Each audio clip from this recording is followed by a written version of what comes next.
Good morning students, welcome back. Now we start the new topic.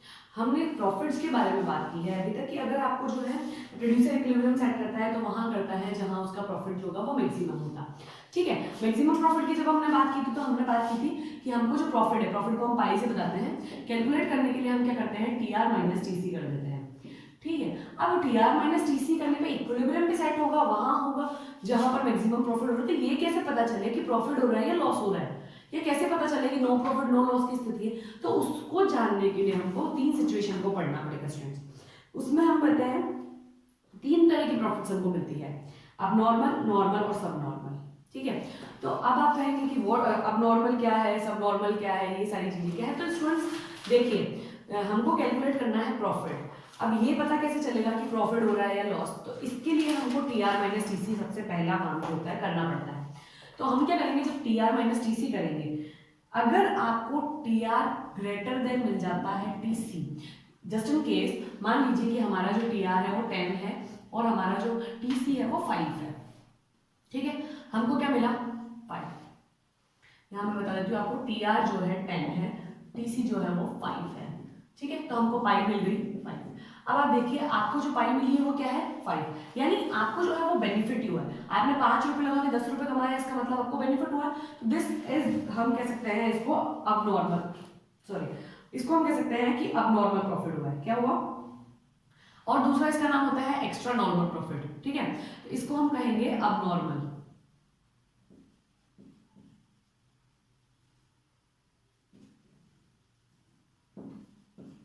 ठीक है, जिस situation में आपको आंसर प्लस में मिलता है, पहली चीज। और दूसरी चीज ये हुई कि जिसमें हमारे को कम पैसा लगाना पड़े और ज्यादा रिटर्न मिल जाए, तो वो हो गया हमारा अब नॉर्मल प्रॉफिट। अब हम कहेंगे नॉर्मल प्रॉफिट क्या होगा। तो नॉर्मल प्रॉफिट की सिचुएशन क्या होती है स्टूडेंट, जब आप T R minus T C करेंगे तो दोनों ही इक्वल आ जाए, ये सिचुएशन। ठीक है, ये सिचुएशन अगर आपको मिल जाती है तो ये हमारा क्या होगा, नॉर्मल प्रॉफिट होगा। अब आप कहेंगे कि इसका क्या मतलब है, तो एक एग्जांपल से समझाने की कोशिश करती हूँ। टी आर मान लीजिए कि 10 है, टी सी इज ऑल्सो 10। कभी कभी होता है जब हम हमारा नया नया बिजनेस ओपन करते हैं तो हम नो लॉस नो प्रॉफिट की स्थिति में रहते हैं ताकि हमारा बिजनेस जम जाए। ठीक है, तो अगर यहाँ पर रिटर्न जो आएगा आपको वो 0 मिलेगा। जब आपका रिटर्न 0 आ रहा है, यानी जब आपका पाई 0 आ रहा है, तो वो नॉर्मल प्रॉफिट होगा। अब आप कहेंगे कि ऐसे काम ही क्यों करना है, ऐसा काम इसलिए करना पड़ता है स्टूडेंट्स कि अगर आपको अपना लॉन्ग लाइफ तक अपना बिजनेस चलाना है तो उसके लिए जब आप स्टार्टअप लेते हैं ना, तो आपको लॉस भी लेना पड़ता है और आपको ये वाली सिचुएशन भी लेनी पड़ती है, नॉर्मल प्रॉफिट वाली। बिकॉज हमारा जो बिजनेस है वो चल जाएगा, एकदम से हमको बहुत सारा प्रॉफिट हो जाएगा, तो ये गलत फहमी है हमारी। ऐसा नहीं होता है। जब आप अपना बिजनेस स्टार्ट करते हैं तब आपको बहुत सारे सिचुएशंस के सामना करना पड़ता है। जब हम स्टार्ट करते हैं तो हमारा फिक्स्ड कॉस्ट बहुत ज़्यादा होता है, वेरिएबल कॉस्ट इतना नहीं होता, बट फिक्स्ड कॉस्ट बहुत ज़्यादा होता है, और उसके बदले रिटर्न हमको क्या मिलता है उसका हम अंदाजा नहीं लगा पाते हैं। तो इस सिचुएशन में आपको नॉर्मल प्रॉफिट भी हो सकता है। अब लास्ट आता है हमारे सब नॉर्मल प्रॉफिट क्या होता है। तो सब नॉर्मल प्रॉफिट क्या होता है स्टूडेंट्स, यहाँ पे मैं यहीं पे बता देती हूँ आपको।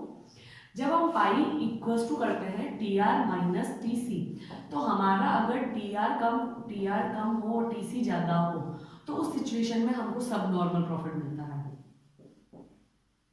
अब ये सब नॉर्मल भी हो सकता है और लॉस भी कह सकते हैं हम इसको। बेसिकली ये जब आपका अब नॉर्मल प्रॉफिट है और साथ ही साथ एक्स्ट्रा नॉर्मल प्रॉफिट भी है, इसको हम एक्स्ट्रा नॉर्मल भी कहते हैं।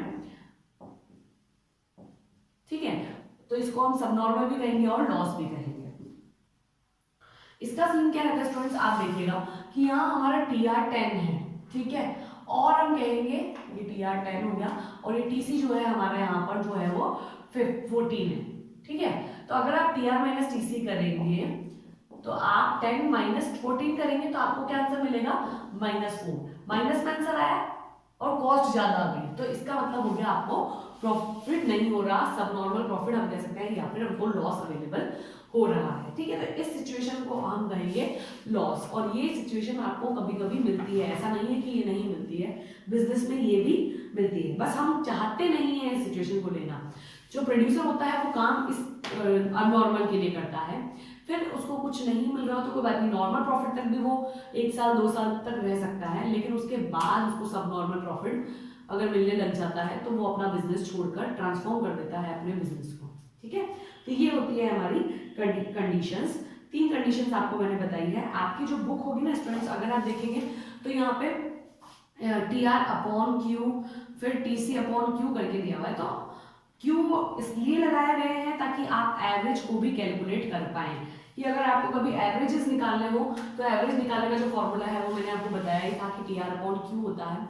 तो एवरेज से कैलकुलेट करने के बावजूद भी हमारा जो है प्रोडिक्शन हमको इस तरीके से मिल सकता है। ठीक है, तो ये हो गए हमारे तीनों तरह के प्रॉफिट। इससे रिलेटेड अगर आपको कोई भी प्रॉब्लम आती है तो आप आराम से पूछ सकते हैं। ठीक है, इसके बाद का जो टॉपिक है नेक्स्ट, वो हम नेक्स्ट क्लास में देखते हैं। ठीक है, और प्रोजेक्ट्स बना लीजिएगा स्टूडेंट्स, हार्ड एंड फास्ट नहीं है, बट हाँ आपको प्रोजेक्ट तो बनाना ही है। प्लस एक और चीज़ आप ध्यान रखें कि आपके जो प्रोजेक्ट हो वो आप उस टॉपिक पे बनाएं।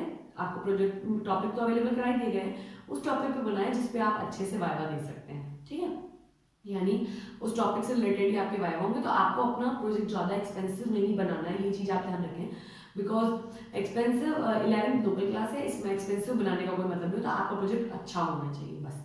ठीक है, नॉर्मल हो, अच्छा हो। और एक और चीज़ आप ध्यान रखें कि पढ़ते रहें। आपको कोई भी रिलेटेड प्रॉब्लम आती है तो आप पूछ लें, अगर आप नहीं पूछेंगे तो आपको प्रॉब्लम ज़्यादा हो जाएगी। Okay, thank you.